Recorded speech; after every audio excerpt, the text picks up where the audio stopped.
Hi, and welcome to Syrup Shots Gaming. I'm Tyler, and with me, as always, is Coach. Crap. Yeah, I'm Coach, apparently. Hi. Coach! It's not even like a cool Coach. It's not like Coach from Left 4 Dead 2, you know? Oh. Although I did joke with the team about getting them actually varsity power gloves, and they loved that idea. Nice. However, then one of the head administrators, they were kind of talking, and you know how high school boys are. They're like, yeah, we could. What if we win this whole thing? And I'm like, guys, you have won one game so far. Yeah, I will admit down. you did really well at the one game, but calm down. But then the head guy and the administrators, he's just like, well, if you guys win this whole thing, I think I can afford you guys some, pro gaming chairs. And I'm like, oh.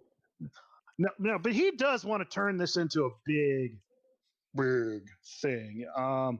He wants to turn like an old section of the high school that's really, it's mostly just storage right now. He wants to turn it into like an esports, like, arena, kind of arena laboratory kind of thing. And so he's showing us pictures of this one place that has like black lights and stuff like it all over.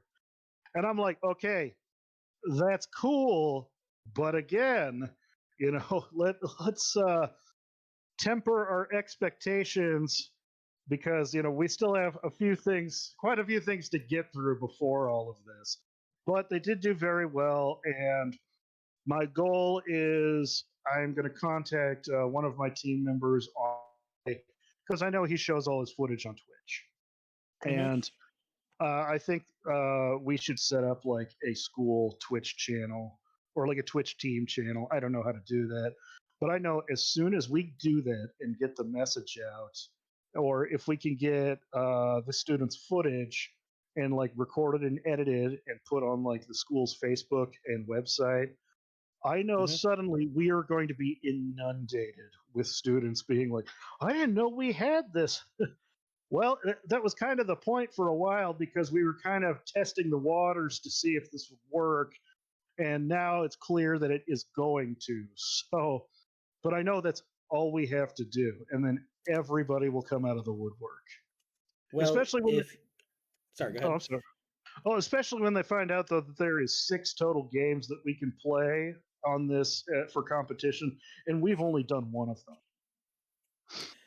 Well, I do, if you need it, I do have good recommendations for recording and editing software that's free that you guys can use.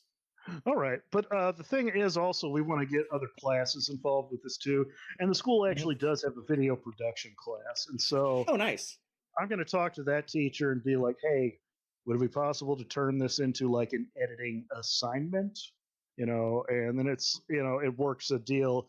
The student, can record their footage and edit it in class, but then it can be used to promote the school and the team. So I'm still going to send you one. There's one of the programs I use is called OBS, and what's cool about it is you can attach it to Steam or to Twitch.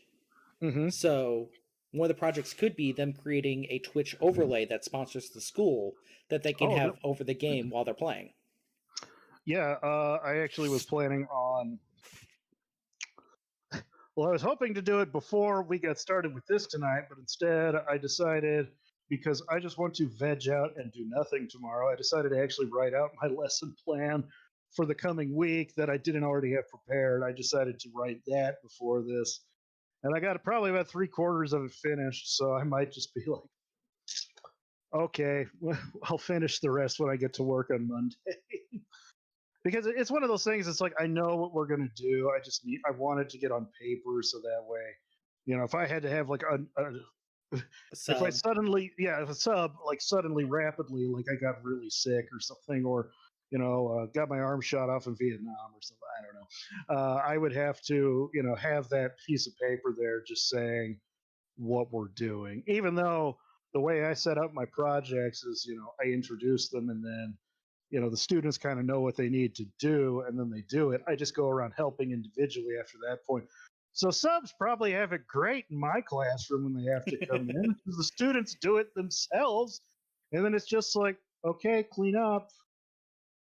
Okay, I'm going to continue being on my phone back here because I'm not an official teacher and can do that. I don't get on my phone in front of the students. That's a good choice. Good life Yep. decision. The only thing I have it set to is that on my phone, I have it set so if I hear ding ding, that is a student who has sent me a question over the online classes. So then it's like, okay, got to go walk over to the computer in the corner. Yeah, makes sense. Yep. So this week's a little bit different because we didn't come up with a topic beforehand. We're winging it. Yep. We are off the script, ladies and gentlemen. Smurfs, dinosaurs, Welcome to Syrup Shots Gaming, where the questions are made Gorons. up and the rules don't matter. Exactly. Yep. Oh, it's going to be great. So actually, am I seeing that right in the background? Alduin at the top of your bookshelf back there. Right here. Yep. Yep, that's Elderwin. And I Yep. got Mario and Luigi, Toad and Yoshi, and yep, Diva's Blaster. And I Nice. got Tracer right there. And then Mario, who holds my Switch remote. Switch remote. My Wii remote. Yeah. I'm mixing up my consoles already. So Alduin got me thinking there. What are your thoughts on the Bethesda Xbox marriage? You know, Marriage. marriage. Marriage is what. Marriage. What brings us together today? Well, the marriage isn't really what happened, but it's not necessarily always a financial transaction that, well, but maybe back in the day with dowries and stuff. You know, again, we should make a contest where if you can count how many times Dave says in an episode, you get a grand prize of wasted time. But with this acquisition, it's different to me in that in a lot of cases when a company seems to buy another company, especially when they are a console manufacturer, Mhm. usually they have been having this said company make games featuring their characters for an extended bit. So with Nintendo, for example, because they've done this several times, with Retro Studios, they did this. Wasn't it Level 5 Gaming recently? They did I that as believe well? that's right. Level 5 has made a lot of like the sports games for them. Mm-hmm. I believe that was Punch Out, correct?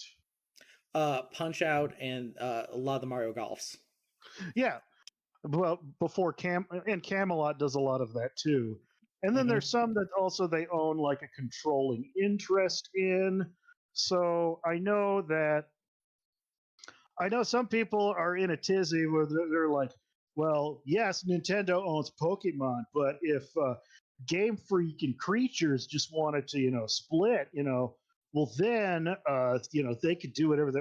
No, because here's the thing: it's not ever been like really publicized, but Nintendo also owns like a major controlling interest in Creatures as well. So Mm-hmm. really, when the people are like, well, they only own one third of it, actually, it's more like probably, I'd say about 60%. Because A even at the controlling initial, interest. yes, because even at the initial point, though, for the game to be made, Nintendo was probably like, you got to give us half, the controlling interest in it, so we'll fund this, which happens a lot in them. So it wouldn't surprise me at all if suddenly they were to say, we're buying Creatures and Game Freak outright because of a situation like that. But that's not always the case. Game Freak does make games still, not often, mind you, that aren't Pokemon that will go to other systems, like they did Tembo the Bad Elephant, and they did it was it Little Town Story as well. Now that Yeah. yeah, now that one wasn't published by Nintendo, but it was like a Nintendo exclusive game. So they've done things like that. But the situation with Bethesda is that they have made games for all consoles for quite a bit of time and never had like an exclusivity deal with Microsoft necessarily. They've also never had a situation where Microsoft Uh, has come to them. Oh, time wasn't out. Morrowind an exclusive for Xbox? At the time, yes, back in the day, but also I believe it was twofold. One, because the game was too big otherwise to play on other consoles. That's why we were able to get Doom 3 at the time on Xbox as well. And also, that was because Morrowind also had a trick up its sleeve to work on the console, which was fascinating. The reason the load times were so long in that game was because it was literally resetting, turning on and off the console so to clear the RAM to load in the new areas and stuff. It Hmm. was just that kind of a crazy trick to get it all to work. So I don't think it was necessarily because there was money involved. It was because they wanted money, but that was the system that could work with these two high-end PC games that otherwise couldn't be ported at the time. I mean, now it's no issue, but at Right. the time, computers were still a step above game consoles. Now they're getting to the point where the line is pretty much kind of going to blur in between the two of them. And that's why we Yeah. get things like the PS4 Pro and the Xbox One X and stuff like that. Not to be confused with the Series X or the Series S. Microsoft, work on those names. You've done so many great things, Microsoft. Work on naming. Yeah, Maybe yeah, get some okay. Bethesda people to work on that for you. Yeah, and so that's the part of it that's unusual to me is that we have a game company that has never, they haven't even also made games featuring Microsoft's characters. So I know Microsoft, what they did do though, like Bungie made all the Halo games, like one, two, Hmm. three, and then Microsoft bought the franchise and now has 343 Studios do it. Now Bungie has no control in the Halo franchise anymore. Same thing with Epic and the Gears of War series. Now Yep. Microsoft owns the franchise, but there was none of that this time. It was the thing that's kind of making my mind melt a little bit. And they say that they're not going to have everything being exclusive, which I And do believe. I don't. Oh yeah. I think everything that they are contractually obligated to be non-exclusive, they'll keep their contract on. Hmm. I would not expect anything that's not in development to show up on anything other than what can be played with Xbox or Xbox Game Pass. Or and Xbox Game Pass allows you to play it on PC, right? Yes. Okay. Well, maybe some of these other things though. But what I mean though is like, as I have said before, for some reason Microsoft is very buddy buddy with Nintendo. And if there is like a small franchise that they feel they, could get more money out of by porting it to something else, they will do so, like with Cuphead and Ori and the Blind Forest. But Mm-hmm. again, those are small Itty fries. bitties. Yeah. Yeah, exactly. They're great games, but it's no Halo and Master Chief. So we'll just see. But I mean, even then, they were talking about, oh, we're going to make Xbox Live for the Nintendo Switch. Pardon? How would that even work? Now that I haven't heard that idea come up again since COVID hit, but it was talked about.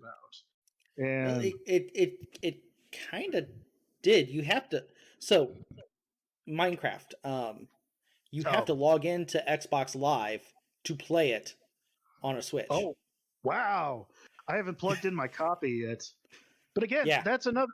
Well, I guess that would be a good example of how this works. Minecraft was purchased by Microsoft, Hmm. but had been on everything else before. So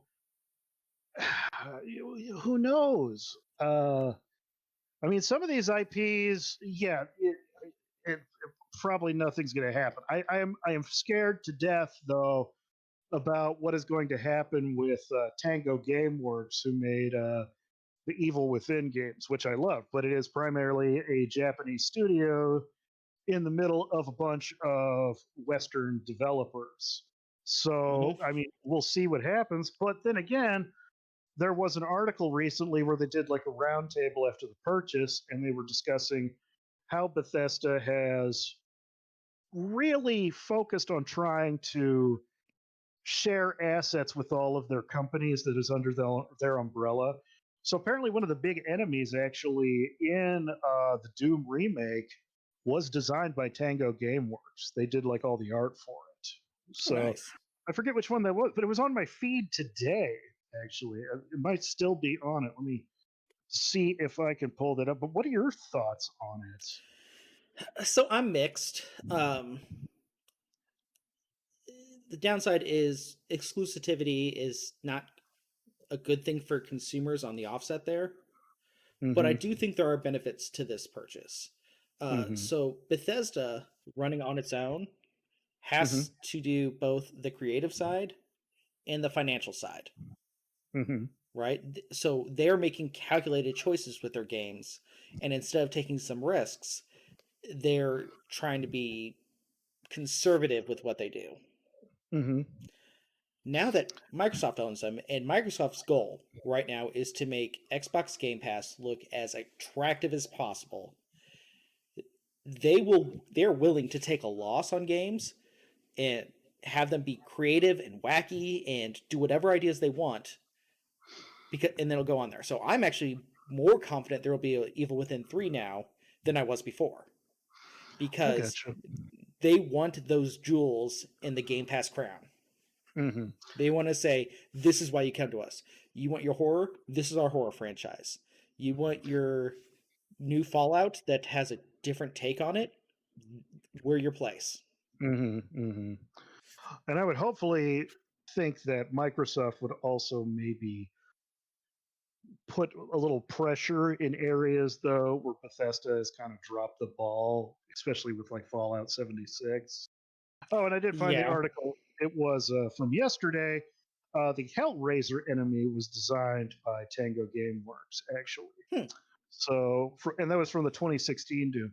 But they also say that like Machine Games helped a good bit with like Doom 2016, and I didn't realize they were under the Bethesda umbrella as well. But it makes sense because they're the Wolfenstein guys now. Yep. And they're the ones making the new Indiana Jones game. That's right. Because, Ooh. yeah, I mean, if you want anyone who's good at killing Nazis to make a game,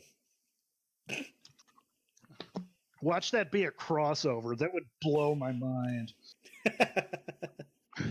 so Indiana I'm feeling Jones and the Castle of Wolfenstein.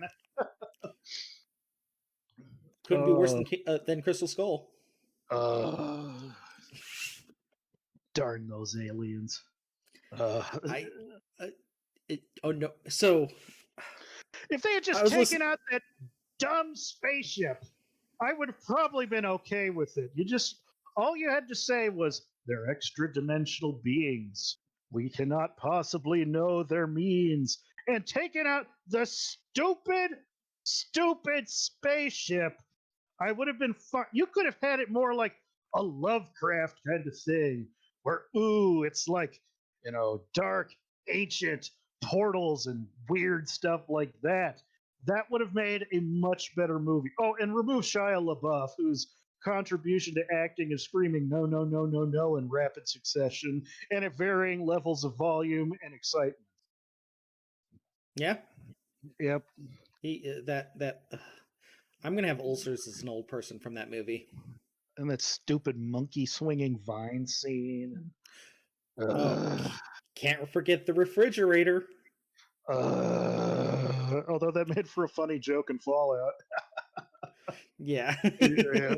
Uh, So I'm like I said, I'm feeling confident about the Bethesda Xbox. I think it's Xbox needs exclusives, and Bethesda needs someone to be the money man so they can focus on the gaming and take their time to make them right and have the funds to make them right.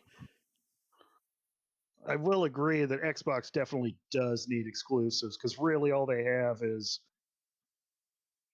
Halo and Gears of War, it seems. and a few others.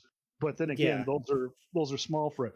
Now, what it seemed like during the 360 years when they were, top dog, because during that generation, the 360 really was kind of the clear winner of like the main two, I would say. Nintendo has for years now decided, been like, well, fine, if you two are going to go that direction, we're going to go this direction by hovercraft or some weird stuff. But now, really, they've kind of had a come to Jesus moment, I think, and they're just like, for whatever reason, no one seems to be able to ever beat us in handheld, so we're going to just double down on that. But what they would do, it seems, again, they realize they don't have necessarily like a ton of exclusives, but what they would do, though, is pay to make it an exclusive for like a year. So I remember like The the Tomb Raider.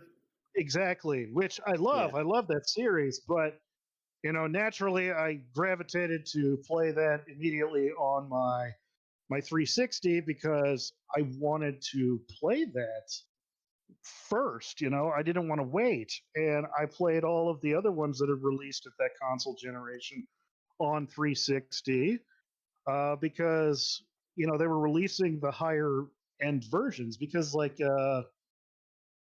Tomb Raider Legends came out right at the tail end of the PS2 era, and so they had like a 360 version, and then they had the other two. So, Hmm. and then right at the tail end of the 360 era, they had the Tomb Raider of the new trilogy, I would say. The But survival trilogy, for lack of a better term. yeah, which is darn good games, I would say. Oh yeah. Yep. Um, but with that, again, I just remember them, paying a lot of extra money to get that year exclusive, and then some exclusives they were like funded, and then it's just like, okay, we're done with this. It's not coming out. Like I remember everybody being so excited for Scalebound to come out from Hmm. Platinum Games, and I would love for them to actually do that, but because Microsoft funded it, they own then the rights to the game. And it's one of those situations where they're kind of holding the cards to their chest and it's like, and we're not going to give this back. I have a theory on that. Mm-hmm. I have a strong theory why that game got canceled. Yeah. So I give a lot of credit to Phil Spencer, the man in charge at Xbox right now. He has been playing the long game, and he's been Mm-hmm. playing it very well. Mm-hmm. I think he realizes Xbox needs exclusives, but they need good exclusives. You Yeah. can't have a game come out as a hot mess representing their brand at this point. That's the reason Yeah. why they delayed Halo. They can't afford for Halo Infinite to be bad. Mm-hmm. And I think Yeah. Scalebound was probably, knowing Platinum Games, overly ambitious, but to the point to its detriment. And I think Microsoft basically went, we don't see this going away where it can be profitable for us. We're going to have to cut losses here and just cancel the whole thing because we'd rather lose money on the development than lose clout with our exclusives. Mm-hmm. I Because again, gotcha. the whole thing they're building to, Microsoft's whole approach right now is Game Pass. They don't Mm-hmm. want to exclude gamers and saying you have to do Game Pass. They'll still sell the games. But their bread and butter is $15 a month from 15 everyone bucks a month. with E- with every e- Bethesda every game. every month, things like that. They want the subscription service scheme, and Hmm. I'm getting sick to death about all the subscription services. And now it sounds like Netflix might possibly crack down on password sharing and all this other nonsense. And I'm like, a lot of us got subscription services to get away from cable, and now with everyone pulling their content into their own subscription service, so now there's all these subscription services, now they're bundling them together. That's just going to make cable version 2.0 is all that's going to do. And I'm just, Online cable. yeah, I saw that coming years ago. As soon as oh, what was it? I forget which one was like the first to branch off from Netflix. But I knew as soon as Disney said, "Oh, we're going to make our own," I'm like, "Oh, there it goes. Watch it. Yep. Years from now, it's going to be like our stupid Charter Communications here in my town. Oh, well, you can get the special bundle, which has Netflix, Hulu, Disney Plus, or you can get the upgraded, which includes HBO Max as well, or you can get the super upgrade version, which has all of the adult channels on there too. I'm not that thirsty, Charter. Leave me alone.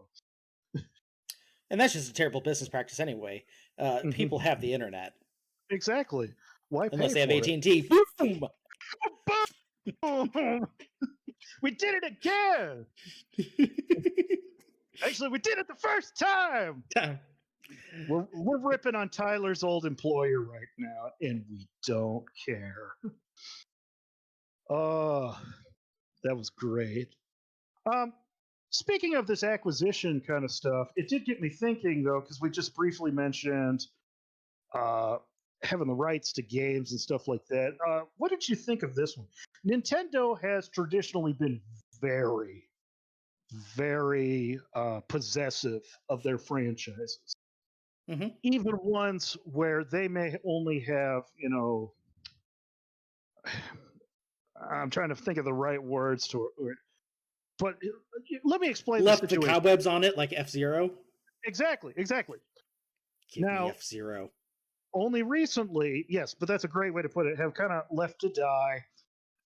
Recently, however, Nintendo let go of one of their franchises and Which one? actually let it go back to the developer. Wonderful 101.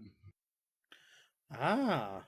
Now, Nintendo funded that game and owned all of the rights to the characters and everything else. Now, Platinum Games came back after the Switch came out because, as much as it pains me to say, let's say this, the Wii U was an absolute disaster for many, many myriad It was reasons. it was a commercial disaster. Yes, for me, it will forever live as like a Dreamcast.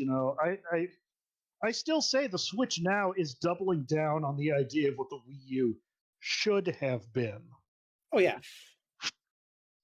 Oh, excuse me. Sorry, taco night, ladies and gentlemen. Uh, but they, Platinum Games came to Nintendo and said, we would like to release, like an updated port for the Switch. And Nintendo basically said, you know what, guys, that's fine, but we don't want to fund it. Okay. But if you guys want it, it's yours. So they did. They literally like gave them back Wonderful 101, which they funded in the first place.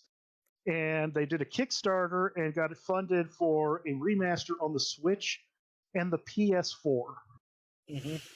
And that's one of those where they even said originally, if Nintendo wants it, they hold, all the trademarks and stuff. Now, what I will say though is recently also Nintendo gobbled up one of those other ones that they had kind of like a 50-50 joint ownership in. So I'm wondering if this was kind of a trade-off deal because I know Platinum is trying to go into self-publishing, but Nintendo gobbled up Astral Chain. But I'm just saying, what do you think of that? Nintendo actually letting go. They've never done that before, except for So uh, except for back in the days when Microsoft, bought Rare, but that was kind of a dumb thing anyway. And I think now, at the time, I was upset, but at the time now, I think Nintendo kind of saw the writing on the wall with Rare. I think they made a mistake with letting go of the IP, not necessarily the development team. Hmm. I mean, the thing is, though, the thing I would think, though, Wonderful 101, yes, it was a Wii U exclusive that Nintendo helped fund and get developed, Hmm. but at the same time, it wasn't one I felt was really going to go places. No, and here's my theory: is Nintendo has and always will be staunch defenders of any IP that is in the public mind a Nintendo IP. Mm-hmm. If they had if they had a character in a Smash game, save for the ones that are known to be, third party. And even then, those are ones that Nintendo considers, well, these have always been friends of the Nintendo. Or our friendly playground rivals in the 90s. Well, they became buddy buddy with Sonic Adventure 2 Battle. Oh yeah, that was crazy. But I mean, they would rather let some franchises just outright die than Part of me's got to hope that in the background, Nintendo is playing a financial game and they're spacing out some of the releases, because I have to hope that some of these things are going to come back. mm-hmm. What I think Nintendo needs to realize, though, is not every one of them is a $60 game. They Yeah, need to let some of them be indies. Mm-hmm. Great example, Punch Out. Punch Out. I love that game. Punch Out for the Wii is amazing. Mm-hmm. It is. Is it a $60 game? Yeah, I would say 40. I'd be happy at 40. Yeah, and that's the thing. Nintendo needs to learn where to draw those lines at, Mm-hmm. and they can make a lot more money. Yeah, and they know that with their games that get all the accolades and everything, that they can keep it at that price for that long, and it'll be fine forever. Yeah, like every Smash Brothers, every main line, like Big Mario and Mario Kart. Yeah, they can leave it. Any Animal Crossing, Zelda, they can do that. I would start to say though that the new Super Mario series, I'm getting a little tired of spending the $60 on, and I really feel, especially when you have Mario Maker 2.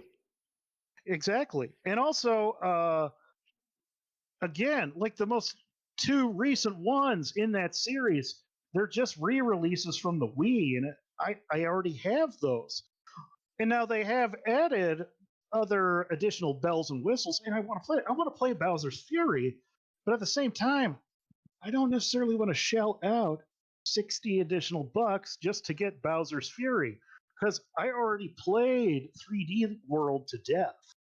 Like I said in a previous podcast, I got every star, every stamp in that game. The only thing I didn't do was try and get every perfect goalpost with like every character, because that's just madness. Right. But but I would jump all over it if it, that's one where I would say if it were like a DLC for Odyssey, I'd buy it up this minute. Yeah. I'm actually surprised there were no true DLCs for Odyssey. The only really one they had was Luigi's Balloon World, and I really wouldn't count. I'm not surprised. I would have figured they would have had like maybe like an Isle Delfino level or something. Oh, I'm sure they made some. Mm-hmm. And there could be great levels in Odyssey 2 when it comes out. That would be cool. It's the same play that they did with Super Mario Galaxy. They used Mm-hmm. the same assets to make a new game, tweak a few things, but have the same basic engine, gameplay mechanics, etc. I do know that's why. Excuse me. Why they're making Breath of the Wild 2. It's because they admitted we had too many ideas for DLC for Breath of the Wild. So we released the 2, and then we're like, let's just make another game, because then we can use all this cutting room floor stuff. And I'm looking forward to it, actually. Yeah. So talking about the Mario series, I want to share a vision I have. So I say so a lot. Every time you say, I say so. So, and count all of them, you'll get a prize. And that can be all of the change I have in my pocket at this moment. Is it 0? Um, He's actually looking. I have a floppy disk. I use them as coasters in the house. Actually, I found them in the classroom in the previous teacher's old thing. There's probably like an old art show on this, but because no computers seem to have floppy drives anymore, now they're coasters. We were talking about the Mario series and how you're getting sick of the new series because it's just the same song and dance over and over again. It's not that I'm getting sick of paying full price for it. Now, don't get me wrong, I enjoy those so much, but you're right. I got Mario Maker 2 now, and if I just want new content, all I got to do is boot it up. Okay, let's see what the top levels are this week or this month, even. I have a dream. Here's what I want from a new Super Mario Brothers. Ooh. Or so they've done a 3D Mario doing side scrolling. They've done 8-bit, 16-bit. Mm-hmm. I want a hand drawn one. Ooh, that would be cool. I want a hand drawn Super Mario Brothers, and that would be a reason to create brand new levels to get back in there and pay $60. Mm-hmm. That would be cool. There was one level in New Super Mario Brothers for Wii U that actually had like an impressionistic style, and it was only Starry Night. one. Yeah, and it was only one level, but it's like, why is there not a whole game in this style, or one that like, maybe Mario? They take the old theme of getting sucked into the paintings from '64, but each one is a different art style, and that would be cool, or something like that. Or even, mind you, it's a slight tangent, but technically Super Mario World 2, Yoshi's Island, the crayon kind of cartoony drawing style. Yeah, that'd be great. Yoshi's Island, classic game. I'm going to Oh go ahead yeah, and say it. Best platformer.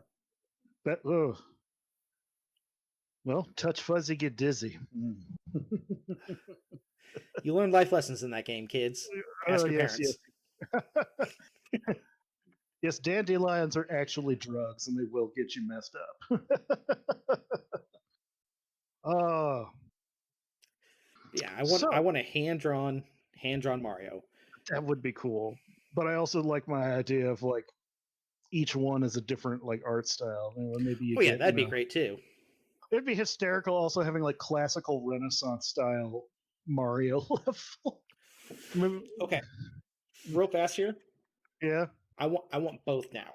I want Okay. like one where it's done that whole style. I want a second one that is Super Paper Mario with all the different art styles. Oh, that would be cool. Oh, Yeah. that is an underrated game that was on the Wii that I want to come back because I would play that game again. Hmm.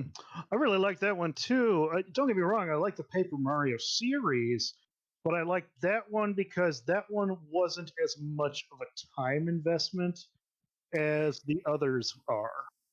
And it was And action RPG where you're actually doing the jumping like you do with a normal Mario game. oh yeah, the only thing with that one, I will say, the art style for that one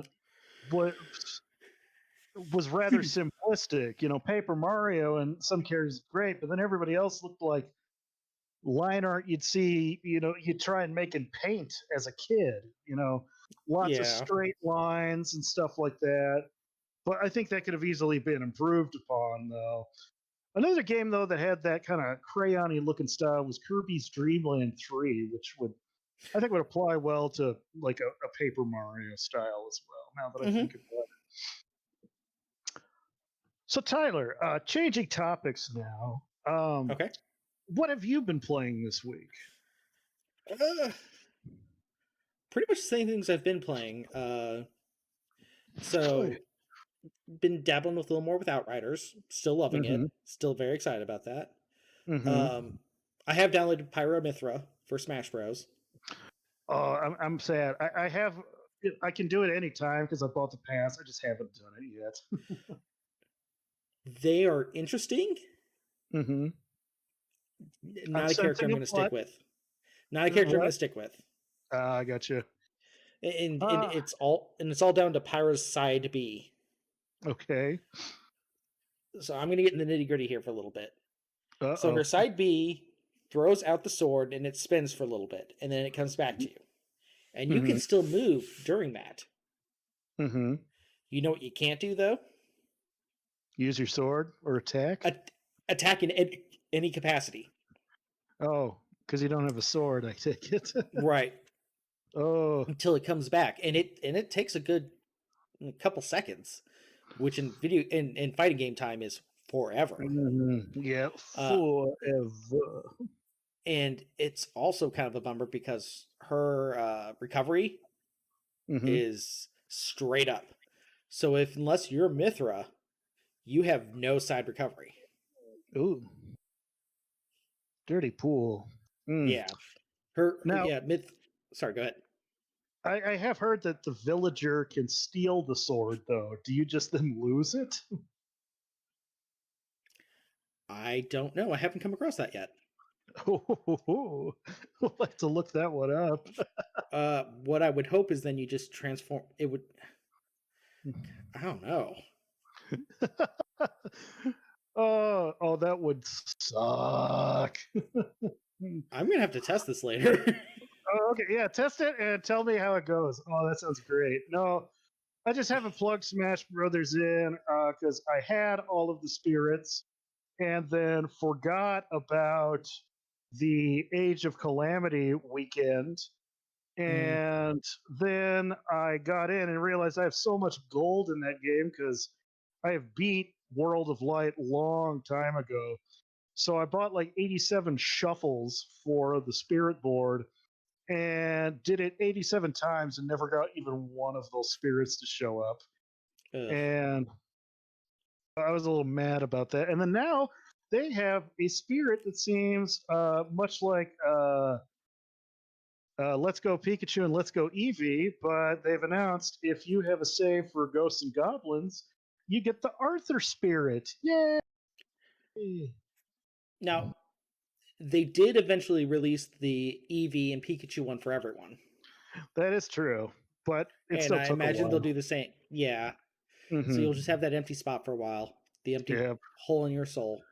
yep. And it took me forever to get all those stupid Ring Fit Adventure spirits. I missed the Bravely Default 2 weekend, so I managed to remember that one, but it was also just because I plugged it in, turned it on, and was like, oh, it's the Bravely V Default 2 weekend. Didn't know that was happening, but okay, we'll get these. and then the final game I've still been playing is Guilty Gear Xrd, still practicing with the arcade stick. Gotcha. Interesting thing about that game. So it has a story mode. Okay. Ask me what's unique about the story mode. Well, with Guilty Gear, there's a lot of unique things, but what's unique about the story mode? You don't play it. There is no fights. It's basically just an anime. Okay. Well, that's a choice. It's the wrong choice. See, ever since Mortal Kombat 9 came out, that has become the standard for how you do a fighting game story. And Mortal Mm-hmm. Kombat just seems to keep improving upon it each time. Now they started with Mortal Kombat versus DC. They kind of started that, it wasn't as good, but you could start to see kind of like, oh, this could The lead wheels somewhere. And turning. then Mortal Kombat 9 came out, and you're like, yep, you got it. And now it's like every other fighting game follows kind of that mentality, but that's just dumb. Why not?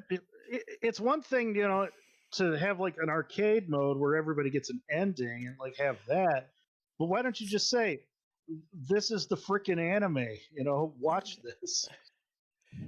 Funny you should mention that. Mm-hmm. They do still have an arcade mode. Yeah. They call them episodes, Mm-hmm. and they all have cutscenes in them. They're prequels to the story. Okay. Can you play those? Yes, you do play those. Okay, That is okay, your traditional ladder. I got So, you. but it's not the actual story. It's little snippets for each character building up to the main story. Okay, well, how long is this story? Is it like, Hours. oh, jeez, Yeah. wow. Well, at And least it's not that's better than Soul Calibur 5. Soul Calibur 5 is the reason that I have not touched Soul Calibur 6 just yet. Because Soul Calibur 5 crapped the bed so badly.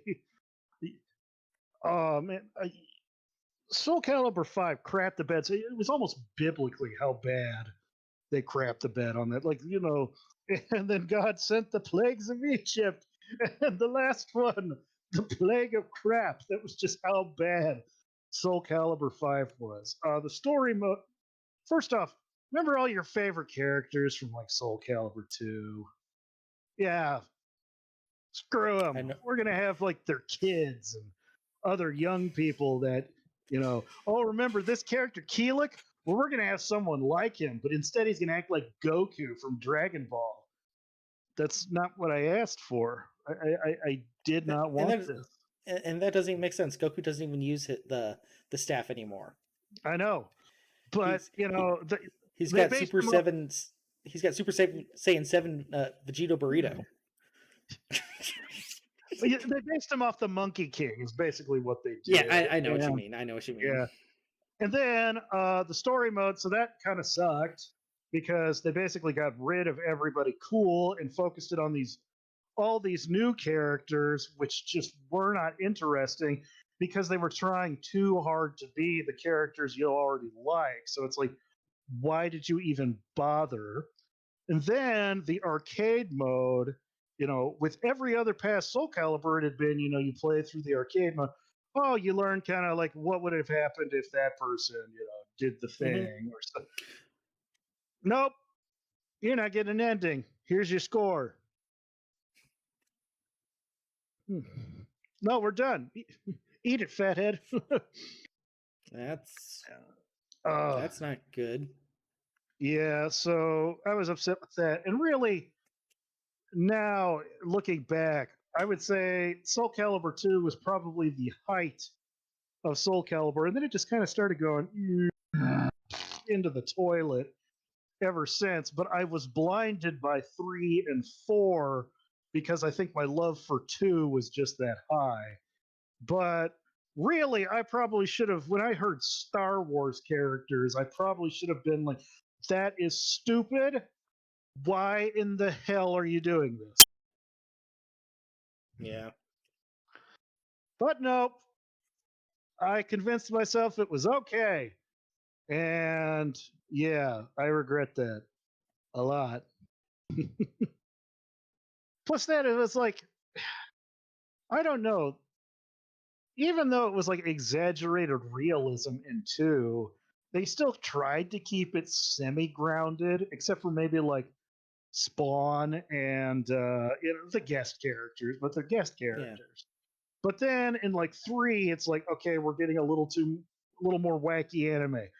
4, we're getting a little too much more wacky anime. 5, okay, well, we're gonna fall in a vat of One Piece here and sprinkle some light Naruto over everything. And yeah, hey kids, remember that 4 Kids dub of all those television shows that you thought they just ruined your childhood? We're gonna do that with Soul Calibur 5. Okay, Soul Calibur, it's time to take you out back behind the barn. You've been getting a little older and crapping on the carpet. Wait, we can be edgy and cool again. Don't stop. It's okay. Soul Calibur's my dog. Soul Calibur's just going, no, it's gonna be okay. It's gonna be okay. What's another famous story? We'll get King Arthur. He'll be a guest character. What about Assassin's Creed?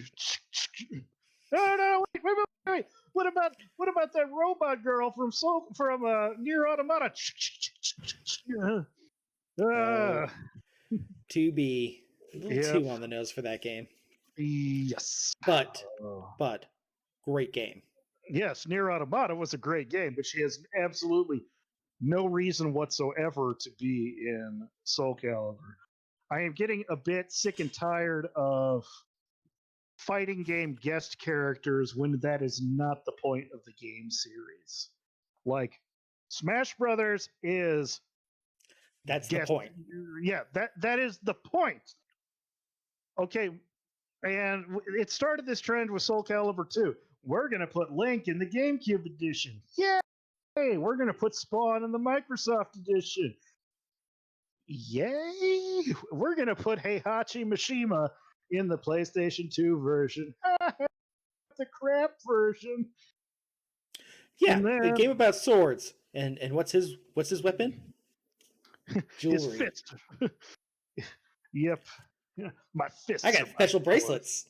Yes. And then they didn't do it so much for 3, although you could get a Cosmos costume from Xenosaga for the creative character. Mm-hmm. But then in 4, they're just like, Star Wars. Screw it, we're going to have freaking Star Wars. All right, in 5, takes a bong hit.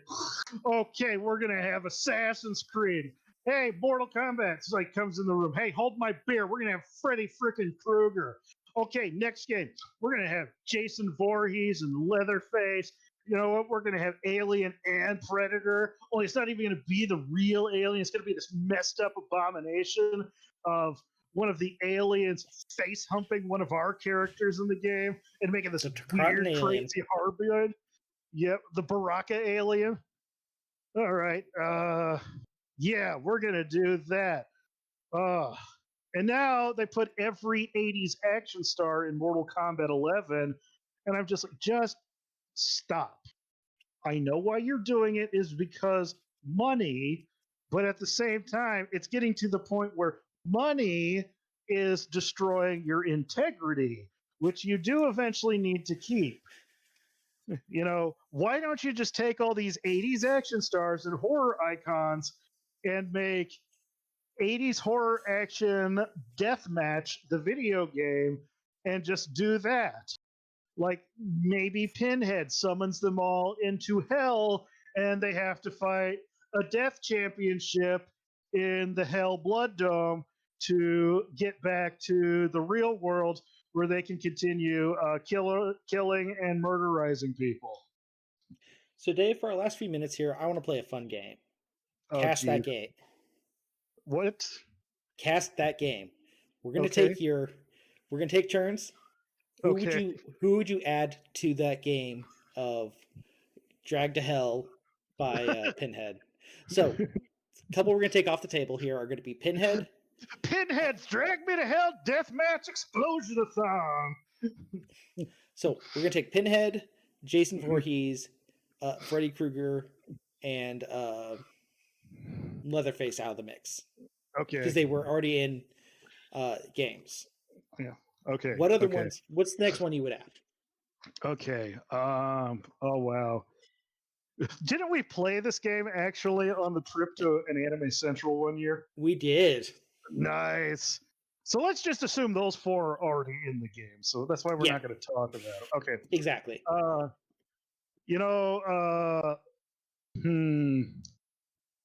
I just want to actually see how they would make this as a character to play as, because I think it would be incredible if they could pull it off. But can you imagine playing as the Thing in like a fighting game? You know, where you're mutating and transforming into all this different horrific nightmare stuff, body horror things, and you know. What's the name of that tentacle character from Marvel vs. Capcom 3? Tentacle. Oh, Shumagorath? Yeah, I imagine it plays a little bit like that. Probably, but, you know, just much more horrible. I would do that, you know. Okay. You know, maybe his projectile weapon is he shoots one of those crazy mutant dogs out of his chest and it goes rushing after you or something. So the first one I'm going to add, Chucky. Okay, so that's the Servbot character of the game. Got it. Mm-hmm. Yeah, well, Chucky would have like a knife it throws, and then some of his special abilities could be like summoning the Bride of Chucky. What? And he stands on her shoulder so he can actually become eye level with the other characters. Or she maybe like teleports in from the back and stabs the Oh, opponent. jeez. Oh, jeez. And the alternate skin can be the weird Mark Hamill version from the remake. Yeah. And then he summons in Aubrey Plaza, and she just looks at you condescendingly. Next character, Dave. Oh man. Okay, we'd have to take out Terminator as well because he's clearly already in the game as well. Okay. Yeah. I would also include we got a lot of the Stan Winston Studio monsters in there because Stan Winston Studios, they design Predator, Terminator, Alien, all those guys. I would include the one where Stan Winston, the guy behind the studio, he directed his own film and created his own monster, which was Pumpkinhead.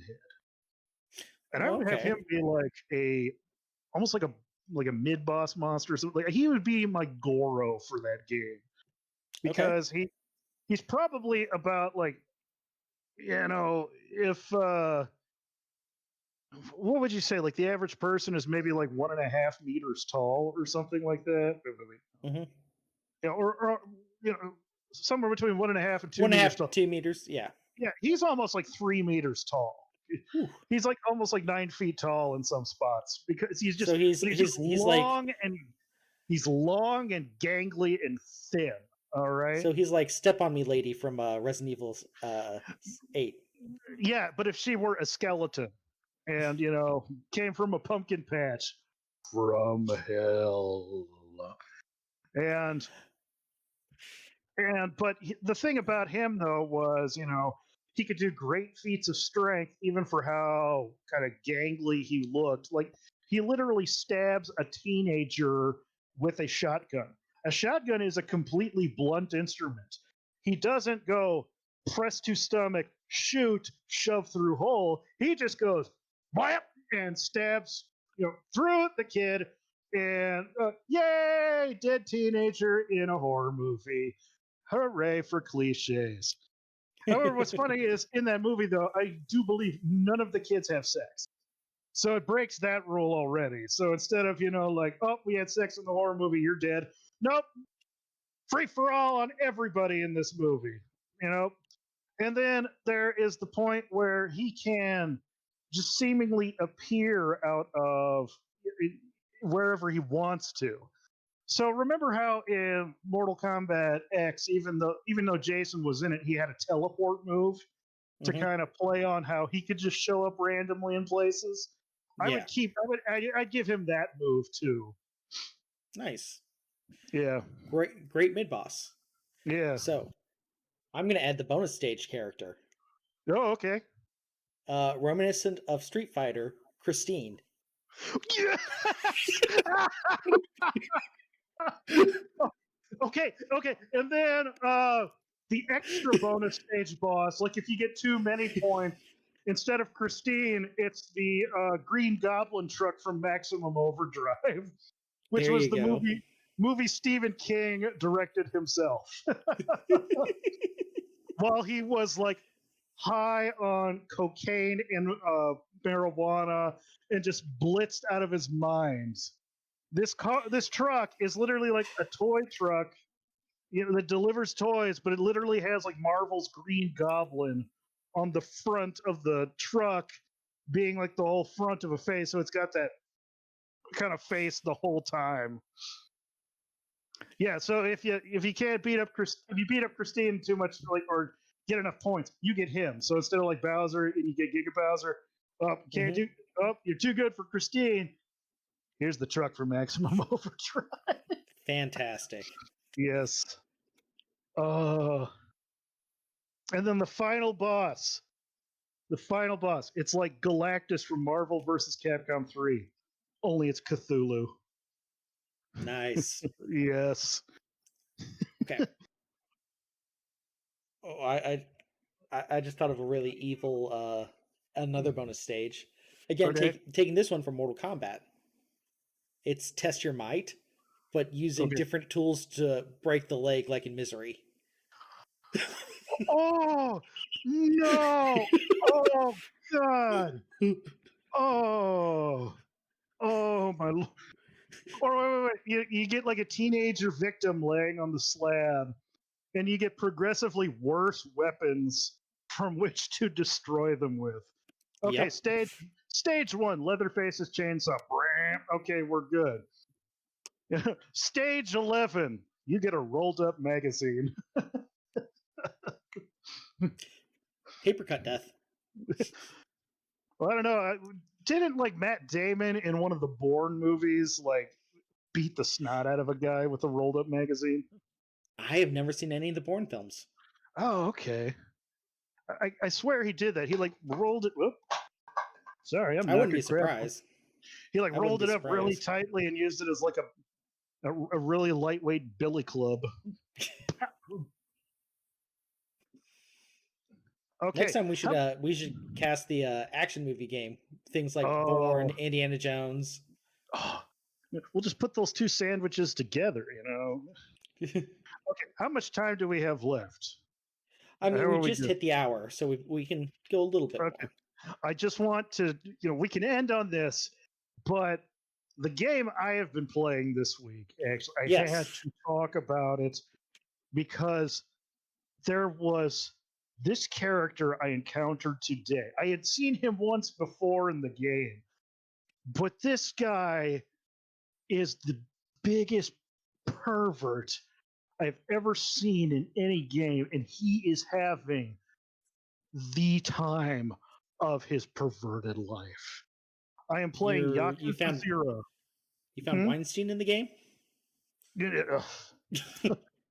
I don't know, but I have never heard anyone speak or read text with so many double entendres and loaded like references to think. And there were some even I didn't even hear before. I'm just like,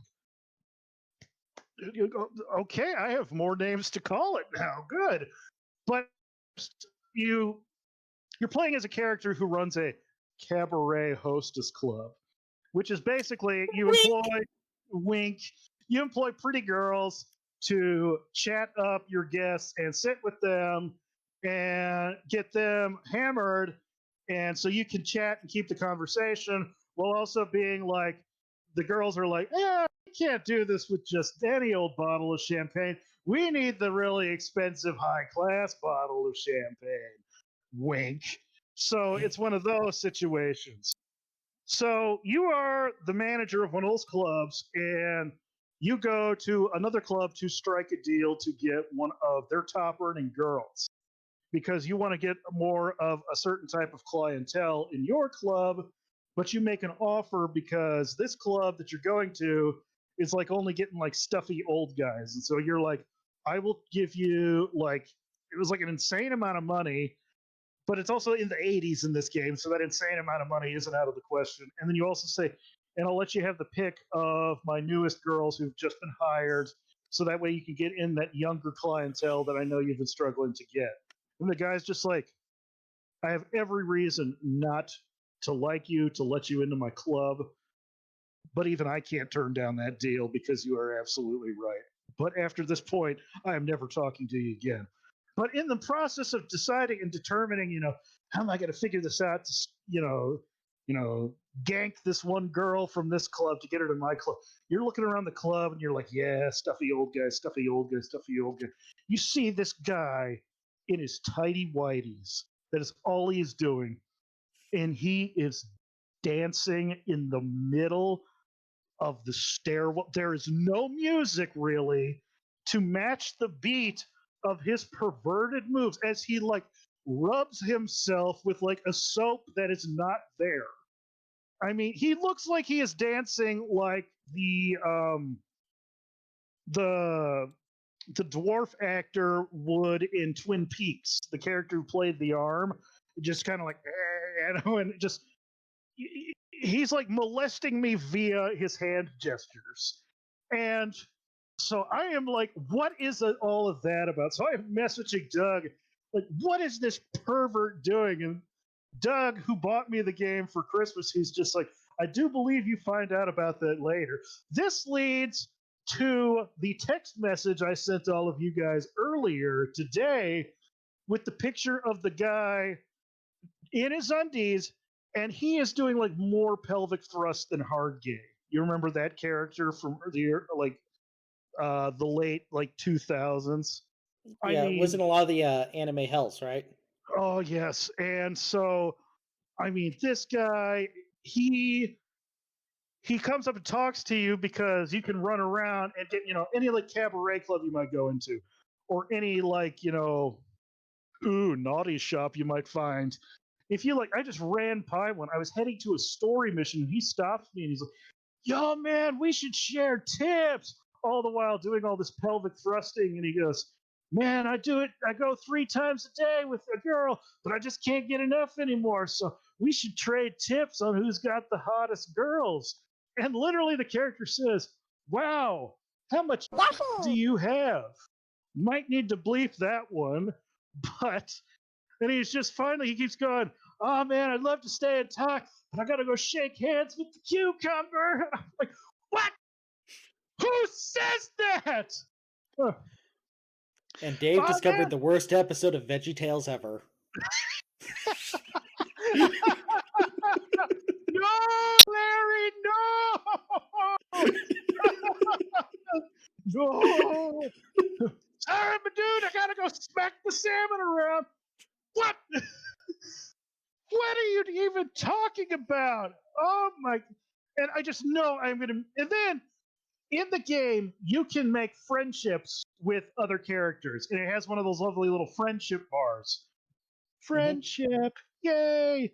And so, like, one of the characters, one of the time I'm running around, and there's a little girl, and she's like staring into the arcade like longingly, and you just talk to her, just like, "Hey, little girl, what are you doing?" It's like the middle of the night next to the seedy district of this city. You could get in a lot of trouble. It's not safe. I just really like the chestnut the squirrel doll, but we don't have a lot of money, so I just come to look at it. So you go in and you win her the chestnut the squirrel doll and give it to her, and then your friendship meter with her goes up.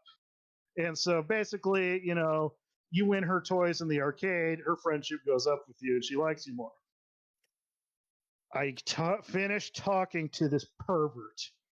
My friendship bar with him goes up. And I'm like, no, no, no, no, no, no. This is the Not friend you friends. get a disease from. I mean, they're going to name a disease after this guy. And he is talking about some things that I'm just like, what is this? Click. What is a soap land? Okay. Thank God I You're, didn't have. I should have had incognito mode on for that one. Good you're lord. gonna get cucumberitis. Oh god. I got the old cucumber Johnson. Yeah. I didn't know even how I got it. So this actually reminds me of one It other just game I've been turned playing. freaking green. So this kind of reminds me of a game I've been playing this week. I forgot to mention. I started up Dragon Quest 11. Oh, I have that. I've been meaning to play it. What are you playing it on? Xbox. I got it for Switch. Okay. Nice. But I get to a new town, and there's this girl outside, and my character goes up to her, and she's like, "Hey, do you want to have a puff puff session?" And Go on. it's very clear what a puff puff session is. And she goes, "Hey, your friends can't watch; they have to wait outside." Nice. And then, now mind you, this game is like a game for kids. It's Wait, really? What's the well, rating on it? it's not M. Oh, is it T? I mean, you can Hold get on, away with that with a T rated, I think. Ugh. Anyway, Wow. um, I don't know Oh, what it, but sorry. anyway, so Mm. it's not like an instant transport either. You have to follow her into the house, up to the bedroom, where there's a bed, and then the lights go out, and then the dialogue just says puff puff puff puff. Oh, ho, ho, ho. Hold on. Okay. Lights come back on. She's standing there next to this burly dude in a helmet.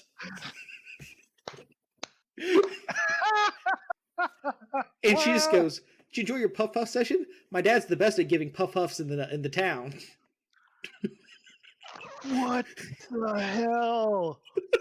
Oh my god, that is hysterical. And then Oh, you go back outside, and all 4 of your party members are standing out there. And like, how was it?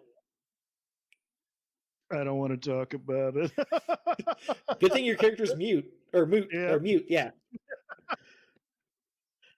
Oh wow. Maybe that should be the topic for another time. The time games embarrassed us. Because there have been times I've played some games, I'm like, this is one of the few times I think I'm really happy I'm single because this is some of the weirdest crap I've ever seen. Oh, so that's going to be 99% of Xenoblade Chronicles 2 whenever you get to it. Nice. I can't believe that was made by Nintendo. Which is funny because, yeah, in Xenoblade Chronicles 1 and I believe X didn't, well, okay, I take back what I said about X, but 1 didn't have too much of that. You could get like a swimsuit outfit for a girl here and there, but you could also do that with Shulk and the guys too. But X had the slider mechanic, so if you wanted to adjust, Endow. exactly, yeah. If you wanted to recreate the vampire lady from Resident Evil 8, you could, yeah. I mean, you can play around with that slider and kind of adjust the level of air in the flotation devices. They took that out for the American version. Things like that. I might have to find a video one day for you of some of the awkwardness in Xenoblade Chronicles 2. Oh, I've seen the one Donkey made though, where it shows the Nopon working on the robot magical girl, and she like activates. What can I do for you, master? And then it just shows Rex and Pyra's face. Just what the hell? Oh, have you seen the upgrades to Poppy? That's the robot's name. Okay, let's just save that for when I play the game. Fair enough. And on that awkward note, ladies and gentlemen, this was another interesting episode of Syrup Shots. Yes, the Syrup Shots off the script Minnesota. Mm-hmm. We hope you have enjoyed. Yeah. And if you like more of this content, this kind of stream of thought nonsense, let us know in a comment below. Yeah, I would love for your feedback. This will probably post Wednesday because I have to go through and edit some of Dave's language. Naughty boy. Go figure. I know. Well, I thought it was only the one, but we are only trying to get away with words you can say on television, really. Yeah, on major network television. We're not talking FX. Public network television, not like not those number 100 those 3-digit number channels, you perverts. Do you know HBO actually got rid of those shows? Huh. Again, they realized, people have the internet. Yeah, exactly. Plus, those shows like old, and old. I mean, it just seems like some of them would repeat constantly. Like, I remember we've had like HBO like 3 times growing up. And I remember trying to catch a glimpse of them like when I was 12. And then again, when we had them when I was like 18, it's just like, this is the same show. And it's literally the same episode I tried to watch when I was 12. You know why, right? For the people that watch it, they don't really need anything to progress. Wow. Hey, HBO is smart. They're like, you know what? Film it once we could. Yeah. Did it in 1. See that? Got it done in 1. That's what she said. Wow. or he. We're not judgmental here. We're not judgmental here. You failed it. It's supposed to go like.